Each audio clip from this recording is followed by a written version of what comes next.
Seruste. Dneska si, tuto mám nejaké kúsočky, ale to je jedno.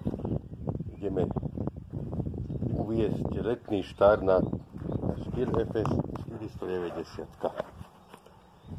Potom tam je vzadu nejaká hustá malá tráva, takže pôjdeme to vyskúšať po sezóne.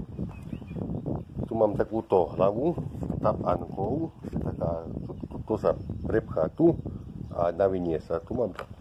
Teraz tu mám na skúšku túto 2,4, vidím, ako sa to bude chovať. Za nejakých 10 €, 83 metrov. Uvidíme, tu sme takýto kúsoček, ešte tu mám tiež kúsoček, takúto, takže toto nebudem vyhadzovať, na čo to mám vyhodiť. Ideme si to naštartovať a ideme